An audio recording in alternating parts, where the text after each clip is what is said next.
Bismillahirrahmanirrahim. Alhamdulillahilladzi khalaqal mauta wal hayata liyabluwakum ayyukum ahsanu amala wa huwal azizul ghafur. Asyhadu an la ilaha illallah wa asyhadu anna Muhammadan abduhu wa rasuluh. Wa nusalli wa nusallim ala sayyidina Muhammadin wa ala alihi wa sahbihi ajma'in. Radina billahi rabba wa bil islami dina wa bi Muhammadin nabiyya wa rasulah. Tuan-tuan puan-puan muslimin muslimat yang dirahmati Allah, Assalamualaikum warahmatullahi taala wabarakatuh. InsyaAllah tuan-tuan, pada malam ni kita akan menyambung lagi kita punya perbincangan kitab Sirah Qisasul Anbiya karangan kisah para nabi karangan Al-Imam Ibn Kathir. Kita berada di penghujung kisah kaum Ad, penghujung kisah Nabi Allah Hud AS. InsyaAllah kalau dan malam ni kita masuk terus Nabi Saleh. Kalau tak dan kita pergi ke bulan depan lah. Tengok channel insyaAllah. Baik, saya sambung terus no. Tinggal satu page lagi, satu page setengah ni. Baik, kita kalau tuan-tuan ingat, tuan-tuan, kita berhenti bulan lepas pada cerita bila mana angin tu dah mai. Kan, ingat tuan-tuan yang kata depa pergi minta awan, kemudian bila awan tu sampai ada 3 warna itu, kemudian satu orang perempuan nama Fahda yang mana dia dibuka hijab, dapat tengok apa yang berada dalam awan tu. Rupanya ada malaikat-malaikat yang sedang menarik cemeti-cemeti api yang terkandung dalam awan tersebut, yang akhirnya menurunkan hujan dan angin yang sangat kuat. Yang angin itu turun selama 8 hari berturut-turut. Maka kita nak sambung no. Adalah juga kemungkinan bahawa angin itu pada akhirnya menerbangkan awan. Ini kerana orang-orang yang masih tertinggal di antara mereka menduga ia sebagai awan yang membawa rahmat dan hujan bagi mereka. Lalu Allah Ta'ala mengirimkan kejahatan bara api yang melumatkan mereka, sebagaimana disebutkan bukan hanya oleh seorang ulama namun ramai. Sebagaimana azab yang menimpa kaum Madian, kita akan catat nanti lepas ni, di mana Allah mengumpulkan azab bagi mereka antara angin sejuk dan azab api. Maknanya kita akan cerita nanti ni, untuk kaum Madian ini, azab yang ditimpa kepada mereka itu serentak. Angin yang sejuk dan panas yang membahang datang serentak. Bagaimana satu tubuh manusia nak menghadapi satu tekanan di mana kedua unsur yang kontra berhimpun serentak pada tubuh mereka. Itu yang berlaku kepada kaum Ad, kaum Madian, kaum Samud. Okey. Ini merupakan bentuk azab yang amat dahsyat kerana bertemunya dua azab yang berlawanan yang sama-sama dahsyat, disertai dengan suara pekikan dan jeritan suara histeria yang memilukan. Diterjemah histeria seperti mana yang disebutkan dalam surah Qad Aflahal Mu'minun, surah Al-Mu'minun. Wallahu alam. Ibnu Abi Hatim berkata, umum hadis no, ayahku memberitahuku, Muhammad bin Yahya bin Daris memberitahu kami, Ibnu Fadl memberitahu kami dari Muslim, dari Mujahid, dari Ibnu Umar, dia berkata bahawa Rasulullah sallallahu alaihi wasallam bersabda, Allah tidak membukakan jalan menuju kaum Ad bagi angin yang membinasakan mereka, melainkan hanya seperti lubang cincin. Kemudian angin itu melalui penduduk desa, membawa binatang ternakan mereka dan harta benda mereka terbang di antara langit dan bumi. Ketika penduduk kota dari kaum Ad menyaksikan angin dan apa yang diterbangkannya itu, mereka berkata sebagaimana disebutkan Allah, firman Allah Ta'ala tadi. Baik tuan-tuan, maka yang disebutkan dalam hadis ini, yang disebut oleh Ibnu Abi Hatim ini, dia kata, dia riwayat sampai ke jalan Ibnu Umar, okey, tidaklah dibukakan ruang angin itu. Ada pintu angin, wallahu ta'ala alam di mana lah kan. Tapi rupanya ada, kata Nabi, tidaklah dibukakan ruang angin yang untuk terpa kepada kaum Ad itu, melainkan hanya sebesar lubang cincin. Tapi bila kita baca yang ni tuan-tuan, dia membawa dua, orang kata apa, dua pengertian ataupun buka kepada dua perbincangan ataupun penafsiran. Yang pertamanya, boleh jadi lubang cincin ini disebut dalam istilah bahasa ni sebut sebagai lubang cincin ini adalah satu istilah sebut sebagai isim mubalaghah, sebagai orang tahu apa, sindiran. Nak bagi tahu tu baru tera lubang cincin saja, teruk tera tu dah. Boleh jadi begitu. Boleh jadi Perlambangan yang Nabi sebut ini nak bagi tahu ia sebagai sindiran, sebagai perlambangan, iaitu nak bagi tahu yang terah hampa duk cerita kaum Ad kena tungin terbalik sampai 8 malam, terangkat habis semua pokok, terbang habis semua binatang, itu nak bagi tahu itu baru Tuhan buka terah besar lubang cincin sahaja. Satu. Yang kedua, dia membuka kepada penafsiran perbincangan, iaitu nak bagi tahu konsep apa? Ini lebih menjurus kepada aplikasi yang lebih moden lah. Dia menjurus kepada konsep air pressure, tekanan udara. Nabi nak bagi tahu, Nabi tak sebut air pressure lah, tapi membuka kepada ruangan perbincangan nak bagi tahu bila mana angin itu terlalu kuat dan disebutkan ruangan yang keluar itu sempit, nak bagi tahu itulah konsep tekanan udara, air pressure. Sebab tu tuan-tuan, kita pakai konsep itu dalam kehidupan sains kita. Bila berlaku air pressure itu dia sangat kuat kan. Saya teringat satu dokumentari, saya cerita dah, aircraft carrier yang Amerika Syarikat punya tu, mereka ada untuk nak menerbangkan mereka punya jet, dia tak lepas sebab dia pendek, panjang lah juga, tapi senang kata untuk nak terbangkan jet tak lepas. So dia pakai satu konsep disebut sebagai catapult. Catapult tu dia sangkut dengan bawah jet tu. Catapult tu yang akan push tolak, baru dia boleh terbang. Kalau nak mengharapkan kuasa enjin dia saja, dia tak sempat nak terbang, dia dah jatuh ke laut dah. Konsep catapult itu memakai kekuatan air pressure yang di bawahnya itu. Dia ada pakai 2-3 konsep, tapi yang dalam dalam dokumentari menunjukkan dia pakai konsep air pressure yang tarik catapult tu pi. Maknanya nak bagi tahu apa, sangat kuat lah. Sangat kuat. Baik. Kemudian, tapi tuan-tuan, itu yang seronoknya bahasa Arab ini. Dia bahasa Arab ini, sebab tu Allah Ta'ala sebut dalam Quran kan, kenapa Tuhan turunkan Quran dalam bahasa Arab. Mudah-mudahan kita memahaminya, kerana perkataan Arab, istilah Arab, keluasan ilmu Arab ini dia begitu luas. Macam ulang benda yang sama ya. Keluasan bahasa Arab ini begitu luas. Walaupun hanya dengan perkataan, walaupun hanya dengan baris, dia memberi pelbagai maksud dan pengertian. Ya. Hanya dengan perubahan baris, perubahan harakat dan sebagainya, dia memberi pengertian tertentu. Kadang-kadang kalau kita tengok, kalau kita baca Quran, bolehlah ada baris, kalau boleh tak ada baris. Perubahan baris itu memberi makna tertentu. Ya? Kita baca Quran, Allahu la ilaha illa huwal hayyul qayyum. Allahu la ilaha illahu. Bismillahirrahmanirrahim. Bismillahi. Kan? Innallaha ma'as sabirin. Ha pula. Perubahan itu sentiasa membawa maksud tertentu, dan tempatnya di mana itu menentukan kenapa baris dia berubah dan memberi pengertian dan makna tertentu. Contoh tuan-tuan, kalau kita dalam bahasa Melayu, ada kaedah kita kata nak larang, kita kata tidak, jangan. Takat tu lah kita faham. Tapi dalam bahasa Arab, untuk perkataan law ini, law kan, law tidak, dia membawa kepada 3 lagi laluan, iaitu yang pertama disebut sebagai la nafi. Kita menafikan la ilaha illallah. Yang kedua la nahi, la yang melarang. Larang. Dia kira amar kan, tapi amar yang nahi, dia larang. Ya, la taqrabuz zina, jangan kamu dekati zina. Larang juga. Tapi bila kita doa dekat Allah Taala, kan, ya rabbana la tu'akhizna in nasina aw akhtana, kan, rabbana la tahmil alaina isran kama hamaltahu ala alladhina min qablina. Takkan benda tu kita nak bagi tahu kita larang Allah Taala, kan? Maka datang satu kaedah lagi, bawah rumah la ni dikatakan la du'aiyah. La, tapi la yang meminta agar dicegah. Benda itu pun dibahaskan secara khusus, secara detail dalam bahasa Arab. Bahkan tuan-tuan, dalam bahasa Melayu kita ada kaedah. Kita adalah kata nama rasmi dan kata nama am ke? Khusus kata nama rasmi dan kata nama am lah kan. Arab dia ada lah isim nakirah dengan isim makrifah. Tapi nakirah itu sendiri pun dia pecah lagi. Makrifah itu pun sendiri dia pecah lagi. Dia pecah kepada ghairu maqsudiyah, maqsudiyah. Tuan-tuan, sangat luas bidang itu. Kemudian dia pergi kepada isim isyarah, kemudian dia ada taukid, kemudian dia ada badal, yang mana hanya dengan kita memahami kaedah-kaedah itu menyebabkan baru kita boleh faham. Kalau tidak, kita boleh faham juga, tetapi barangkali kita salah faham.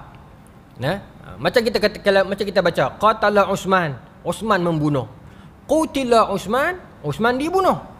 Hanya dengan berubah satu baris dia merubah maksud. Nah, dia merubah maksud. Baik. Tuan-tuan, Imam Tabarani meriwayatkannya dari Abdan bin Ahmad, dari Ismail bin Zakaria Al-Kufi, Abu Malik Muslim Al-Malai, Mujahid Al-Malati, bukan Malati ni, Malai, Mujahid, dari Sa'id bin Jubair, dari Ibnu Abbas, dia berkata bahawa Rasulullah sallallahu alaihi wasallam bersabda, Allah tidak membukakan jalannya angin yang membinasakan kaum Ad, melainkan hanyalah sebesar lubang cincin. Dia buat satu riwayat yang lain sebagai sokongan. Disebut sebagai taqwiyatu bisyawahid. Sokongan riwayat tadi itu dengan riwayat ini cerita lebih kurang sama, maka dia jadi sokongan. Sokongan. Okay, sebab dia dalam jalur yang lain. Selanjutnya angin itu, nak sambung nah. Dalam riwayat ini dia ada tambahan sikit. Okay. Allah tidak membukakan jalannya angin yang membinasakan kaum Ad, melainkan hanyalah sebesar lubang cincin. Okay. Lepas tu selanjutnya angin itu menerbangkan penduduk desa menuju ke penduduk kota. Bawa angin tu rembah mai daripada kampung, bawa pergi ke pekan. Ketika penduduk perkotaan, dia bahasa perkotaan, melihatnya, mereka berkata, inilah awan yang menurunkan hujan kepada kami. Dia tak tahu yang dalam tu ada member-member dia apa. Nah, awan itu menuju ke lembah-lembah kami, sementara penduduk desa masih berada di angkasa. Tuan-tuan, hadis yang riwayat yang dibawa ini menerangkan apa yang Fahda nampak itu. Nah, nak bagi tahu kata yang setengah orang tak nampak awan tu mai seronok. Fahda tu yang kita cerita bulan lepas, yang dia tengah takut tu, dia nampak lagu orang dalam tu rupanya dalam riwayat ni kata yang dalam tu adalah orang kampung. Angin tu mai rembah kampung dulu, bawa pi ke tengah pekan, yang mana orang-orang kampung tu sedang terapung dalam awan tu, duk kena rembah dalam tu. Di luarnya angin sejuk yang menurunkan hujan yang kuat, di dalamnya bara api. Itu yang kata gabungan kedua-dua azab ini. Nah, kemudian penduduk desa masih berada di angkasa yang dibawa terbang di angin itu. Penduduk tu dia rembah dengan angin, naik terbang sampai ke pekan. Tapi sekali kita tengok status riwayat ni.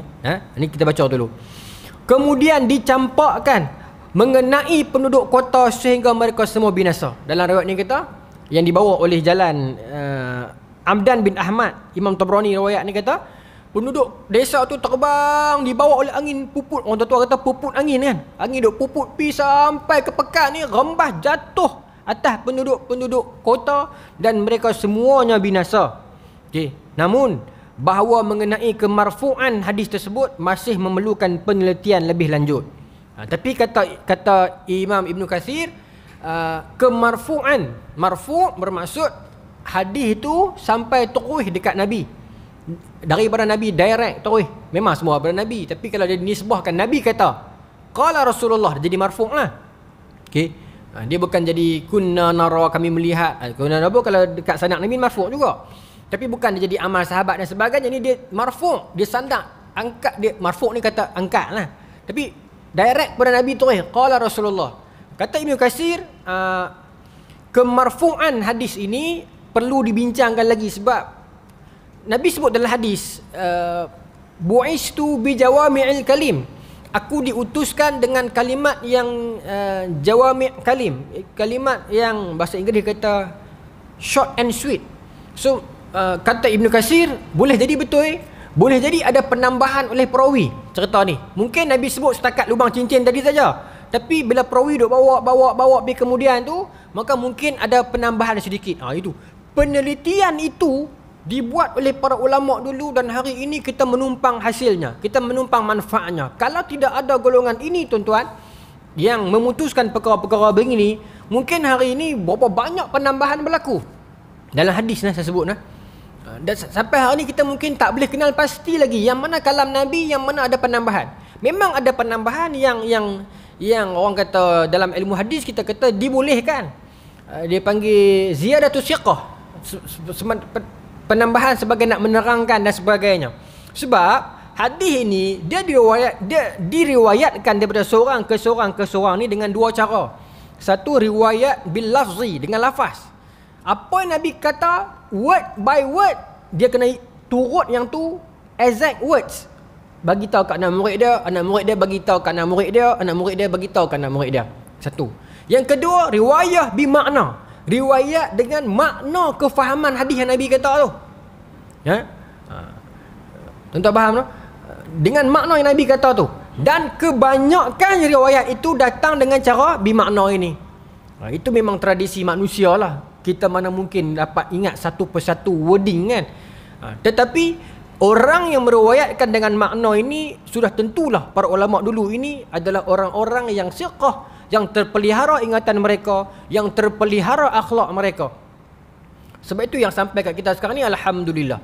Namun ada beberapa penambahan yang menjadi kekeliruan. Disebut sebagai mudraj dalam hadis. Mudraj ini penambahan oleh perawi yang mungkin kadang dengan niat, mungkin kadang bukan dengan niat, tetapi disalahfahamkan sebagai itu hadis juga. Baik. Contoh macam tuan-tuan, contohlah tuan-tuan, zaman kita periwayatan dah tak ada dah. Dah dibukukan dah. Tapi ini contoh nak bagi bahasa mudah faham kan. Tuan-tuan pi lalu kok Perda, contohlah ni contoh nah. Tiba-tiba ada nampak couple Melayu duk peluk-peluk muda. Tuan-tuan kata macam ni. Pi balik sebab Nabi kata zina itu haram. Contoh. Maka bila cerita tu tuan-tuan, budak ni dah insaf semua dah, dia pun pergi cerita ke anak murid dia pula nanti, dia kata Nabi kata pi balik zina tu haram. Dia pikut yang tu. Sedangkan yang Nabi kata tu zina tu haram ya. Tapi dia pikut sekali dengan kata-kata tuan-tuan tu. Itu yang kata mudraj tu. Dia tertambah yang tu, tersalah faham yang tu. Macam ada hadis Abu Hurairah yang dia melewati satu kawasan kampung, dia tengok ada orang ambil sembahyang tak betul. Dia kata basuh elok-elok, kerana celaka tumit-tumit yang basuh tak elok ni dalam neraka. Nabi kata. Jadi dibawa hadis tu zaman berzaman lah. Tapi bila para ulama datang kaji, rupanya yang hadis itu adalah yang awal, yang kemudian tu, yang basuh elok-elok tu, yang tu Abu Hurairah kata. Tapi bila anak-anak murid dengar, dia riwayat kata Nabi kata terus tapi biasalah tuan-tuan, itu orang kata apa, teknikal. Tapi beruntungnya kita yang datang kemudian ini, kita menumpang benda-benda tu daripada ulama dulu. Malam ni jadi berat sikit tak apalah sekala. Baik. Sebab nak kena cerita juga baru kita faham proses yang boleh sampai kat kita hari ni tu macam mana. Kan? Mereka melalui proses yang sangat panjang. Bukan proses yang 1 hari 2 hari sahih, palsu, daif tak. Dia sangat panjang proses dia. Kita tengok lagi apa penjelasan dia. Sebab apa malam ni berat sikit, saya pun bawa buku lebih. Pasal saya baca kat dalam Qaswat hari ni dia banyak teknikal. Saya fikir ala hati takkan aku nak skip benda ni amanah kan. Tapi nak cerita dia berat sikit. Tak apalah. Allah Taala takdirkan malam ni gila Pahujaya kena bab ni sedap lah. Tuan-tuan nampak orang apa berminat sikit, nampak boleh terima sikit, alhamdulillah. Tuhan takdirkan kena time masa ni. Baik. Tuan-tuan, dia sambung ni masih lagi technical part. Menurut zahir ayat, mereka memang melihat mendung ashab itu, awan itu. Sementara pemahaman yang diperolehi daripadanya sebagaimana diterangkan dalam hadis Al-Haris bin Hasan Al-Bakri, jika kita menjadikannya sebagai penafsiran bagi kisah ini, yang lebih jelas daripadanya adalah hadis yang diriwayatkan oleh Imam Muslim. Tak apa, itu teknik keempat. Kita pasal penafsiran tentang betulkah dalam awan tu orang ada orang tu. Okey, baik. Kemudian baik. Selain itu, mengenai diri Muslim Al-Mala'i juga mengundang kontroversi di antara ahli hadis. Tadi yang ada nama tadi tu. Imam Tabarani meriwayatkan daripada Abdan bin Ahmad, dari Ismail bin Zakaria Al-Kufi, dari Abdul Malik, dari Muslim Al-Mala'i, dari Mujahid, dari Sa'id bin Jubair, dari Ibnu Abbas. Dia berkata Nabi bersabda. Kata Ibnu Katsir, hadis ni kita ada masalah sikit dekat kemarfu'an dia. Okey. Dan yang kedua, ada problem sikit dekat riwayat yang datang daripada seorang lelaki yang bernama Muslim Al-Mala'i ni. Menjadi perdebatan dalam kalangan ahlul hadis. Daripada bincang. Ahlul hadis ni daripada satu rujukan kitab, bukan satu lah, satu jenis rujukan kitab disebut sebagai kitab Ar-Rijal, kitab nama-nama perawi ni. Tapi kitab macam tu ada banyak. Bukan ada satu lah, ada berpuluh. Ramai orang tulis. Ibnu Asir tulis, Imam Zahabi tulis, Ibnu Hajar Al-Asqalani tulis, Ibnu Hibban tulis, Abu Hatim Ar-Razi tulis. Ramai lah, banyak nama-nama kitab depa, Ad-Du'afa wal Matrukin, Al-Majruhin, As-Siqat, kemudian apa nama ni, Mizanul I'tidal, Tahzibut Tahzib, Taqribut Tahzib, banyak, sangat banyak lah. Okey, Tahzibul Kamal, banyak. Tapi bila merujuk kepada kitab-kitab ni, baru kita tahu, oh laki ni jenis lagu ni, laki ni jenis lagu ni. Tuan-tuan, benar ni yang sejarah Malaysia punya sejarah ni, bukan Malaysia lah, dunia punya sejarah ni kena ambil kaedah ini, sematkan dalam sistem pensejarahan kita. Baru kita hari ni tak bergaduh. Hang tuah wujud tak wujud, hang jebat ada ke tak ada, hang tuah laki ke perempuan, dua ke minah mati dulu, baru kita tak bergaduh. Sebab cerita yang main kat kita tu, ada orang yang dipertanggungjawabkan siapa yang bawa, dan orang tu kita boleh tengok daftar dia, tarjamah dia, biografi dia, dia ni siapa-siapa dan penilaian ke atas dia. Ada satu orang perawi nama Ibn Lahiyah. Dia ni syekh, dipercayai, tetapi towards the end kehidupan dia, para ulama tak ambil hadis dia. Kemudian dia boleh kaji tu, hadis mana yang dia bagi masa dia tua, hadis mana yang dia bagi masa dia muda. Dia berkaji. Dengan cara kajian yang macam mana? Tahu tak ada. Tapi dengan cara kajian, tengok anak murid dia. Oh, anak murid ni yang muda, bermaksud anak murid ni ambil masa dia tua. Dia ni kita tak pakai. Orang kaji pula sebab apa? Oh, sebab berlaku sikit masalah di penghujung usia dia, di mana kitab yang dia duk jaga tu terbakar, maka ingatan dia jadi tak apa nak elok. Dia ni bagus, tapi towards the end, sampai tahu tu dia berkaji, tuan-tuan. Maka di sini disebut juga Muslim Al-Mala'i ni juga mengundang kontroversi dalam kalangan ahli hadis. Saya tengok tadi petang, saya pergi cari lah, dapat. Tapi tak ada dalam kitab. Ada dalam ni. Saya buka minta izin. Nak tahu juga kat mana masalah dia kan. Dalam sekarang ni tuan-tuan, zaman internet ni, semua duduk dalam ni. Dia ada satu laman web, nama dia transmitterhawaramani.com. Tuan-tuan type yang nama perawi tu, dia keluar details semua kitab rijal yang ada atas dunia ni, dia masukkan dalam tu. Tengok ya. Oh tuan-tuan, sekarang ni zaman ilmu di hujung jari. Sebab tu sebagai pendidik, tak kira siapa pun kita, guru ke ustaz ke siapa pun, kalau sekadar kita bagi ilmu, lama kelamaan kita akan ditinggalkan oleh Google. Sebab Google lebih advance daripada kita. Tapi kalau kita bagi ilmu dengan akhlak dan adab, kita akan mengalahkan Google. Sebab Google tak ada adab. Itu beza dengan kita. Baik, saya baca sikit ya. Kenapa dikatakan dia punya riwayat daripada dia ini ada masalah. Nama penuh dia Muslim bin Kaisan Al-Mala'i. Laqab dia Abu Abdullah Ad-Dabbi Al-A'wari. Qala Abdullah qala Abi. Abdullah ni adalah anak kepada Imam Ahmad. Qala Abi bermaksud pak dia kata. Imam Ahmad kata.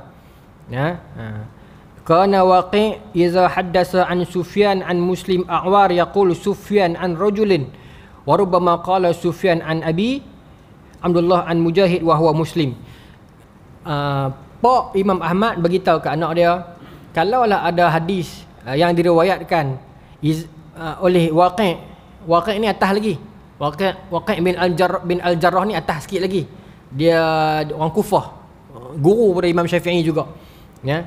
Kata Imam Ahmad yang datang kemudian ni, dia kata kepada anak dia, wahai Abdullah, kalau hang jumpa hadis Imam Waqi' riwayat, dan Imam Waqi' ambil riwayat itu daripada Sufyan an Muslim A'wad yaqul, kalaulah Sufyan dalam hadis Sufyan kata haddasani rajulun ataupun haddasani fulanan, kalaulah Sufyan kata macam tu, fulanan tu bermaksud seseorang lah, somebody lah, kan, anonymous, ataupun rajulun, satu orang lelaki.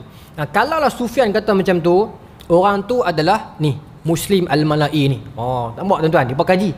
Kemudian dia ceritalah, kemudian anak dia tanya,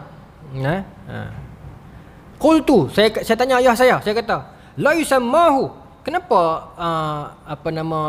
Sufyan tak sebut nama dia? Okey. Qala kana dhaifnya dia. Jadi dhaifkan oleh orang, maka tak sebut nama dia. Okey.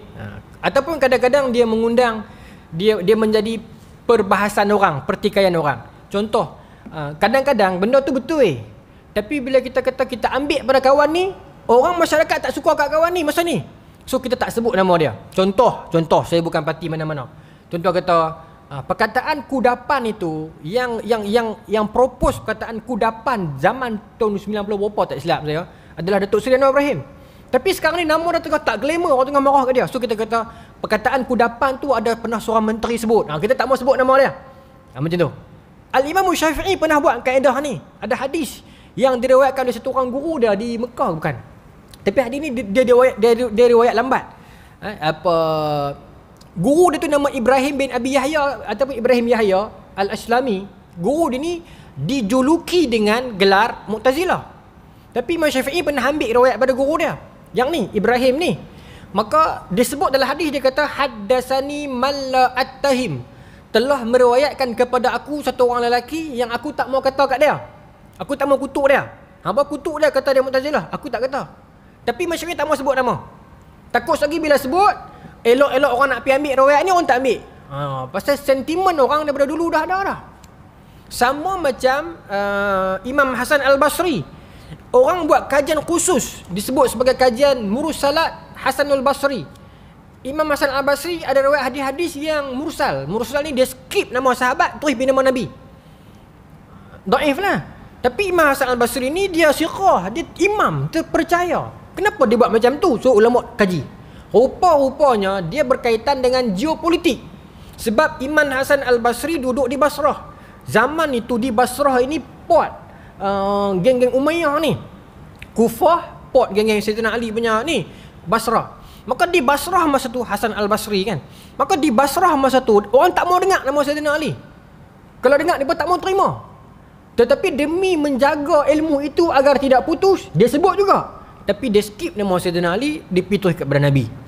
Itu panggil mursal. Mursal ni dhaif tapi disebabkan ada sebab tertentu. Dan Imam Hasan Al-Basri juga satu orang tokoh yang terpercaya. Maka mana mungkin dia skip saja-saja. Ada sebab. Setiap yang berlaku itu ada sebab. Poin dia yang tu. Sebab tu kalau kita menelusuri sirah, menelusuri sejarah apa dan bagaimana dan siapa pun, insya-Allah hati kita akan lebih tenang. Saya teringat satu cerita Allahumma salli ala Muhammad. Zaman Indonesia dulu. Ada satu orang tokoh nama dia susah. Syekh lah. Bukan Syekh lah, tapi orang sebut sebagai Omar Saleh ke Omar Said Cakrawinoto tu. Lama orang Jawa. Dia antara yang awal mengasaskan syarikat Islam. Sekarang ni dia pecah kepada macam-macam parti lah di Indonesia tu kan, Masyumi dan sebagainya. Tapi dia antara yang awal. Haji Omar Saleh Cakrawinoto ke nama dia, orang Jawa. Dia berjaya menyatukan Indonesia ni bagi nak lawan penjajah. Masa tu dia berjaya menyatukan orang-orang Sulawesi, Sumatera Barat, Jawa, apa benda tak tahu, Aceh, yang hampir mustahil orang lain boleh buat. Sebab masa itu tuan-tuan, Indonesia ini terpecah-pecah. Terpecah-pecah. Kalau tanya orang Jawa, bapa orang mana? Dia akan katakan orang Indonesia. Kan? Tanya orang Sumatera, bapa orang mana? Saya orang Indonesia. Tapi kalau tuan-tuan tanya orang Aceh, bapa orang mana? Saya orang Aceh. Dia takkan kata dia orang Indonesia. Tapi yang berjaya menyatukan ini adalah Haji Umar Said kau. Haji Umar Said, tuan-tuan kajilah. Cakrawinoto ni. Dia berjaya, dia kata nak kumpulkan kekuatan Islam, perlukan modal, perlukan kekuatan ekonomi, perlukan kesedaran politik untuk nak lawan penjajah. Dia berjaya buat. Ramai anak-anak murid dia yang bangkit selepas tu menjadi tokoh-tokoh di Indonesia. Presiden kelima, Pak Nasir. Antara ada ramai lagi lah. Tapi yang menarik dia tuan-tuan, ni saya nak cerita sejarah yang agak menarik lah. Dua funder pertama kepada syarikat Islam masa Cakrawinoto buat ni, Haji Umar Saleh Cakrawinoto ni buat ni, adalah syarikat, dia pun ni funder kepada pertubuhan Islam. Funder utama. Satu syarikat Jawa, syarikat batik Jawa. Satu syarikat gudang garam kat Kretek tu. Dia pun main funder untuk gerakan Islam masa tu. Masa tu lah. Tapi nak bagi tahu, kalau kita mengkaji penelusuran sirah itu, dia mesti ada jawapan-jawapan yang menyebabkan kita tersenyum dan kita tidak akan mengamuk melulu. Itu poin saya. Ya. Baik. Boleh saya sambung lagi tuan-tuan? Dia teknikal banyak malam ni. Kemudian tuan-tuan, bila disebutkan kaedah tadi tu, okey, ada lagi dah diserta macam ni. Okey. Wa qala Abdullah sa'altahu an Muslim al-A'wan qala yaktub hadisahu. Jangan ambil hadis daripada dia. Dhaiful hadis, dia ni hadis-hadis daripada dia dhaif. Okey, baik. Ada lagi pendapat orang lain pula. Dia mai pada pendapat Ibnu Hibban. Ibnu Hibban masukkan nama dia ini Muslim bin Kaisan al-A'wari al-Mala'i al-Dabi ni dalam kitab Majruhin. Orang yang dia yang Ibnu Hibban ada dua kitab. Satu Asyiqat, satu Al-Majruhin. Ada yang gabungkan Asyiqat wal Majruhin. Tapi bila dia bubuh nama orang tu dalam Asyiqat, bermaksud dia siqah. Kalau dia masuk dalam Al-Majruhin, bermaksud orang tu tak siqah. Tetapi Ibnu Hibban ini disebut sebagai orang yang penilaian yang agak, orang kata apa, kalau cikgu dia kata baik, linear. Okey, baik. Seteka-teka linear Ibnu Hibban pun dia letak Muslim Al-Mala'i ni sebagai majruhin, bermaksud memang masalah. Okey, masalah kat mana? Ni dia mai cerita dia ni. Kecil tulisan ni, no.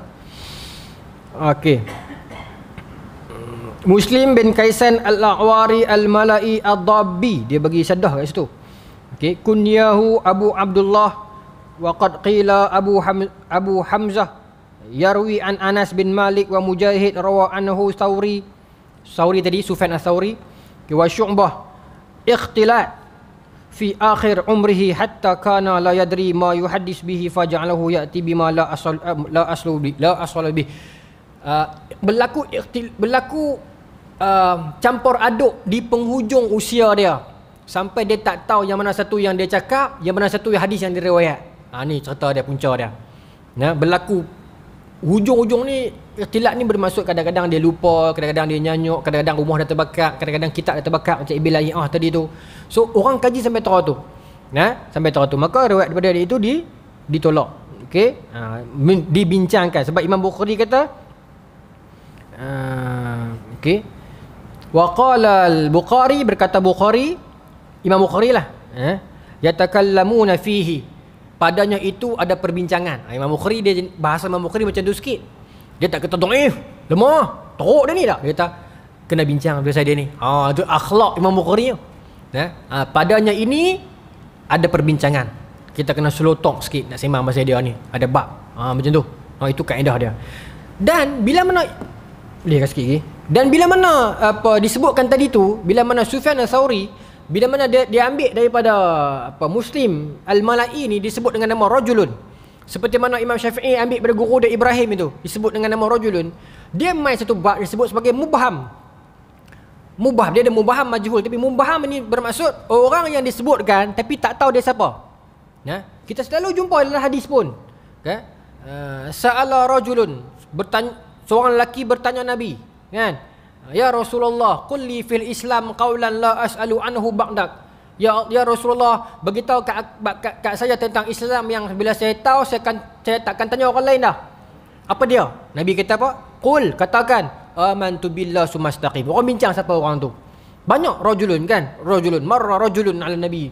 Sa'ala rajulun, banyak. So itu mubham. Mubham Imam Suyuti sebut dalam Tadrib Ar-Rawi. Saya alalang kita buka, kita cerita tu. Malam ni jadi teknikal. Pasal seronok tuan-tuan, baru kita tahu khazanah ilmu ulama dulu. Baik. Wa in yakuna sa'ilan an hukmin. Bila berlaku persoalan tentang hukum mubham ini di dalam hadis, kenapa perlunya untuk kita tahu mubham itu siapa? Dia kena kaji. Qala rajulun, berkata laki. Laki ni siapa? Dia kena kaji. Apa kepentingan dia berkaji yang tu? Mubham duduk dua tempat. Satu dalam matan yang saya kata tadi tu. Seorang lelaki tanya Nabi, siapa lelaki tu? Mubham lah. Okay, satu. Yang kedua, mubham duduk dalam sanad. Aku meriwayatkan daripada seorang lelaki. Siapa lelaki tu? Dua tempat. Satu duduk dalam teks hadis, satu duduk dalam reference. Dia boleh ada kat dua-dua tempat. Anonymous ni. Kata Imam Suyuti, kenapa kita penting untuk tahu? Kalau penting untuk tahu dalam matan, kerana kita nak tahu sama ada hadis itu bersifat mansuh ataupun tidak. Ataupun nak bagi tahu zaman itu macam mana, apa yang berlaku zaman tu. Contoh ada hadis yang lain. Tu yang saya buat banyak malam ni. Hadis yang menjadi kontroversi. Tuan-tuan macam marah kat saya ni. Okey ya? Tuan-tuan, jadi takut bila kita cerita tak habis, kita jadi seriau. Ada satu hadis riwayat dalam Mustadrak Al-Hakim. Okey. Waladu zina syarra salasah. Anak zina itu penjahat yang ketiga. Hadis ni riwayat yang sangat kuat. Dan para perawi yang datang itu semua yang kuat-kuat. Tapi mana mungkin Nabi kata macam tu? Itu cerita dia tu. Okey. Dalam istilah hadis dia ada bab yang lain. Mujazafah rokakah, iaitu satu mujazafah perbandingan yang melampau yang Nabi tak mungkin sebut. Satu lagi rokakah, perkataan yang nampak pelik yang mana mungkin main daripada kalam Nabi. Tu. Baik. Ini pun salah satu jugalah. Boleh sikit ke nak? Nak cerita teknikal ni seronok kan? Maka adakah benar Nabi kata macam tu? Dan hadis ni pula ni yang riwayat siapa? Duduk dalam bab naqad Aisyah li riwayat Abi Hurairah, penolakan Siti Aisyah terhadap riwayat Abu Hurairah. Maksudnya hadis ni Abu Hurairah riwayat. Kuat tuan-tuan. Tapi takkan Nabi kata macam tu. Bagaimana dengan anak zina yang baik? Mak ayah dia jahat berzina dulu, kemudian bertaubat, berhijrah, jadi baik, jadi warak, jadi alim. Anak dia membesar jadi seorang guru, jadi orang alim. Takkan Nabi boleh kata dia ni penjahat ketiga? Tu point dia. Itu implikasi dia. Kalau Siti Aisyah tak kritik riwayat ini, kalau ulama yang datang kemudian tak sebarkan ini, menyebabkan berlaku salah faham terhadap Nabi. Itu point dia. Sebab tu kadang-kadang kata-kata kita ini kita kena parti tengok. Kadang-kadang kita berniat baik, tapi dirisaukan kita maksud itu menjurus kepada pemahaman yang salah. Baik. Maka dijelaskan dalam ni, wa amma qawlahu waladu zani syarr salasah. Adapun dalam ucapan, dalam hadis yang kata, dalam ucapan Nabi yang kata anak zina itu adalah penjahat yang ketiga, ni Siti Aisyah terang balik. Siti Aisyah terang balik yang Abu Hurairah riwayat tu. Falam yakun hadisun ala hadza. Tidak dimaksudkan hadis ini dengan maksud ini, Siti Aisyah kata. Nampak tuan-tuan? Tu seronok bila sahabat saling mengkritik satu sama lain, depa tak bergaduh pun. Okay? Quran sebut dengan depa ini ruhama ubainahum, berkasih sayang sama mereka. Bila berlaku kritikan, dia tak perlu merajuk, tak perlu nak unfriend, tak perlu nak block komen. Dia okey lah. Dia tak perlu nak sindir-sindir apa. Kritikan untuk kebaikan agama. Okey. Maka Siti Aisyah kata, hadis ni tak maksud macam ni. Okey. Innama kana rajulun minal munafiqin yu'zi Rasulullah. Kata Aisyah, dulu ni ada satu orang lelaki dalam kalangan munafiqin, ada seorang lelaki. Sebab Abu Hurairah mai kemudian. Tuan-tuan tahu kan, Abu Hurairah ni dia mai kemudian. Okey, awal-awal tu dia tak ada lagi. Tapi nak motivasi dia, walaupun Abu Hurairah mai kemudian, dia antara yang paling banyak riwayat daripada Nabi. Kan? Nak bagi tahu kalau kita berhijrah umur berapa pun, kita never late. Kita bukan terlambat. Asalkan kita bersungguh. Baik. Kata Siti Aisyah, dulu ada seorang lelaki dalam kalangan munafiqin, dia yu'zi Rasulullah, dia menghina Nabi. Dia cerca Nabi. Ya. Faqala, maka berkata Nabi, may ya'ziruni min fulan, man fulan, siapa yang duk kata kat aku tu, duk cerca Nabi tu kan. Maka Nabi tanya para sahabat, siapa yang duk cerca aku tu, siapa dia tu? Siapa duk cerca aku ni? Minal munafiqin lah, bukan Yahud, bukan orang Yahudi. Siapa yang duk cerca aku ni? Qila, maka berkata para sahabat, ya Rasulullah, ya wahai Rasulullah, innahu ma'amabahu waladuz zina. Ya, innahu ma'am. Ya Rasulullah, dia ni cerita dia ni anak zina Rasulullah ni. Lepas tu mulut dia lagu tu. Maka Nabi kata, faqala huwa syarru salasah. Kalau begitu dia nombor 3 jahat. Kata Siti Aisyah, hadis ni bukan Nabi nak bagi tahu semua yang anak-anak tak sah tarah ni jahat. Bukan begitu.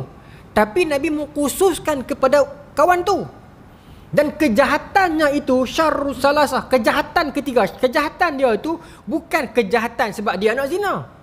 Tapi orang kata apa, illah kejahatan dia itu adalah dia kata kat Nabi. Itu point dia. Ya Rasulullah, dia tu duk kata kat Nabi, ya Rasulullah, fikir dia ni anak zina. Nabi kata kalau macam tu dia ni orang jahat, nombor 3. Bermaksud pak dengan mak dia jahat lalu berzina, dia nombor 3 jahat pasal kata kat aku. Poin dia yang tu. Tetapi bila diriwayatkan tanpa kita faham, dia jadi mubaham macam ni, kita tak faham, maka dikhawatiri kita salah faham, kita akan generalize semua anak zina. Mana mungkin Nabi kata macam tu. Jadi peri pentingnya untuk penjelasan yang sedemikian. Baru puas. Goh. Baik, saya sambung tuan-tuan. Saya habis pengganlah ya. Maka tuan-tuan faham dah, itu prosesnya begitu. Kenapa Imam Ibn Katsir dia boleh tahu satu-satu ni pasal dia rujuk yang ni lah. Ya, perbincangan ini berlaku. Terlepas tadi saya tutup yang ni tadi. Perbincangan itu memang berlaku dah. Tadi kalau dalam bab mubaham. So tuan-tuan nampak tadi yang saya kata tu, untuk nak tahu zaman. Bila kita tahu zaman, macam Siti Aisyah katakan, masa ni Abu Hurairah tak main lagi yang budak tu kata kat Nabi tu. Sebenarnya cerita dia bukan Nabi kata dekat semua orang, semua anak zina. Nabi kata dekat budak tu seorang, orang munafik tu. Baik. Satu lagi, kalau berlakunya mubaham dekat orang kata sanad. Kenapa kalau berlaku mubaham dekat sanad? Kerana apa? Wa in kana al-mubaham fi isnad. Fa ma'rifatuhu naqidu siqatuhu aw dha'fuhu. Fihi ke fuhu ni. Akan berlakulah kepentingan untuk tahu mubaham dekat sanad, sebab kita nak tahu sama ada hadis itu adalah kuat atau dhaif. Liyahkumal li hadisi bisihah atau ghairiha, untuk kita nak tahu hadis itu sahih ataupun tidak, kita kena tahu. Sebab faqala rajulun, berkata laki tu kat saya hadis ni. Laki tu siapa? Tak tahu. Jadi macam mana kami nak ukur hadis ni kalau kami tak tahu laki tu siapa? Kami nak kena ukur pasal kita nak tahu dia ni jenis kaki tambah cerita ke, dia ni jenis kaki cakap betul ke mana. Itu kepentingan untuk tahu mubaham dalam hadis. Jadi jelaslah. Bila dia dah tahu dah mubaham ni siapa, dapat nama salah seorang, ramai lagi tuan-tuan. Okey, dan tahu kenapa berlaku mubaham, ada kerana tujuan yang baik, ada kerana tujuan yang tak nak kata tak baik pun tak elok orang. Tujuan yang lain, maka di sana ada sistem yang kompleks, yang lengkap, yang menyajikan kat kita hari ni tinggal nak mengaji lah. Cuma kita untuk tahulah bagaimana proses itu berlangsung, baik. Maka dengan tahu yang tu, kita kenal lah Muslim Al-Mala'i disebutkan ini. Maka disebut Ibn Katsir yang datang kemudian ni, kurung ke-8 ni, kurung ke-8, kurung ke-9 ni, beritahu kita apa? Padanya ini ada perbincangan kontroversi dalam kalangan ahli hadis, sama ada hadis dia ni nak pakai ke tak pakai. Okey. Tetapi hadis yang ni, walaupun dalam riwayat ni ada nama dia, kan kita baca tadi yang atas tu, hadis yang sama juga kan, tapi nama dia tak ada. Tetapi tidak ada penambahan yang kata orang kampung terbang. Kemungkinan penambahan dekat situ, yang kata orang kampung terbang naik atas. Tetapi yang lubang cincin itu kuat, ada syawahid, dua-dua jalan sebut. Tapi yang orang kampung terbang naik atas awan tu tak sebut. Yang sebut orang kampung terbang naik atas awan tu hanya dalam riwayat yang dibawa oleh jalan Muslim Al-Mala'i ni. Kemungkinan penambahan itu di situ. Itu cara nak detect dia. Saya sambung teruslah lah. Lagi 2 minit. Baik. Okey. Imam Tirmizi, Imam Nasa'i, Ibnu Majah meriwayatkan hadis dari Ibnu Juraish, iaitu ketika mana Nabi melihat awan. Nabi akan awan naik gelap ni, Nabi akan doa kan, ya Allah, aku memohon kebaikan daripada kebaikan angin ini, kebaikan yang ada padanya dan kebaikan yang dibawa olehnya. Dan Nabi memohon, ya Allah, aku berlindung daripada keburukan angin ini, keburukan yang ada padanya, keburukan yang dibawa olehnya. Memang angin antara ejen penyebaran kan. Benda baik angin boleh jadi ejen pendembungaan. Kita belajar sains kata 2 dulu, pendembungaan itu dengan angin. Angin juga boleh jadi ejen untuk kadang-kadang penyebaran virus dan sebagainya, dia boleh jadi airborne kan. Maka doa Nabi itu sangat tally dengan sains, dengan penemuan hari ini. Tak pelik. Kita perlu kata benda tu tak pelik sebab memang Nabi kebenaran. Sains kalau salah dengan Nabi, sains yang pelik, bukan Nabi pelik.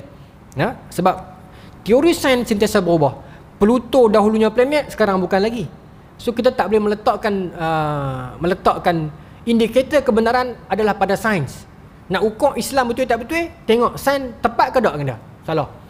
Nak ukur sains betul tak betul, tepat ke tak dengan Islam. Kita kena kalih kita punya dimensi tu. Ya. Baik. Habis kan tuan? Baik. Selanjutnya kata Aisyah, jika baginda melihat awan atau angin berhembus, terlihat adanya perubahan di raut wajah baginda. Siti Aisyah kata, Nabi bila tengok angin mai pokok hujan gelap, riak wajah Nabi berubah. Ya. Lalu Aisyah berkata, ya Rasulullah, sesungguhnya jika orang ramai melihat awan, mereka akan rasa gembira dengan harapan awan tersebut akan menurunkan hujan. Tetapi aku melihat ketegangan terlihat di wajahmu yang mulia. Jawab Nabi, wahai Aisyah, tidak ada jaminan keamanan bagiku bahawa di dalam awan itu tidak ada azab. Sesungguhnya kaum Nuh telah diazab dengan angin, dan kaum Ad ketika melihat azab mengatakan, inilah awan yang akan menurunkan hujan kepada kami. Hadis riwayat Imam Ahmad. Kata Nabi SAW, kata Aisyah, Nabi ni bila naik pokok hujan gelap, Nabi kan risau. Maka kata Aisyah, ya Rasulullah, kami ni tengok pokok hujan angin ni seronok lah pasal negara Arab. Sekali-sekala main hujan seronok. Tapi Nabi nampak tak seronok pasal apa? Ya? Nabi kata tak ada jaminan lagi benda tu hujan. Sebab nak kata benda tu seronok, kaum Nabi Nuh kena bala dengan banjir daripada hujan. Dan ayat yang keluar bawah tanah. Nak kata awan ni seronok, kaum Ad kena bala dengan awan yang turun ni bawa angin yang kencang. Tak tahu. Sebab tu Nabi pesan dalam hadis yang lain, kata Nabi, lau ta'lamuna ma a'lam la dhahiktum qalilan wa la bakaitum katsira. Kalaulah kamu semua tahu apa yang aku tahu, kamu akan sedikit ketawa dan banyak menangis, kata Nabi. Wallahu taala alam. Minta maaf terlajak. Bulan depan kita sambung terus. Alhamdulillah kita selesai kisah Nabi Allah Hud dan penduduk kaum Ad, kaum Ad. Bulan depan tuan-tuan insya-Allah panjang umur kita sambung terus kepada kisah Nabi Saleh dan penduduk dan umat Nabi Saleh. Wallahu taala alam. Bismillahirrahmanirrahim. Allahumma razuqna fahman nabiyyin wa hifdzal mursalin wa ilhamal malaikatil muqarrabin wa hdina fi hidayatil arifin bi rahmatika ya arhamar rahimin. Allahumma ij'al jam'ana hadza jam'an marhuma wa tafarraqana min ba'dihi tafarraqan ma'suma wa la taj'al fila wa la ma'na wa la matba'una syaqiyyan wa la matruda wa la mahruma. Rabbana atina fid dunya hasanah wa fil akhirati hasanah wa qina adzabannar. Wassallallahu ala sayyidina Muhammadin wa ala alihi wa sahbihi ajma'in walhamdulillahi rabbil alamin. Assalamualaikum warahmatullahi taala.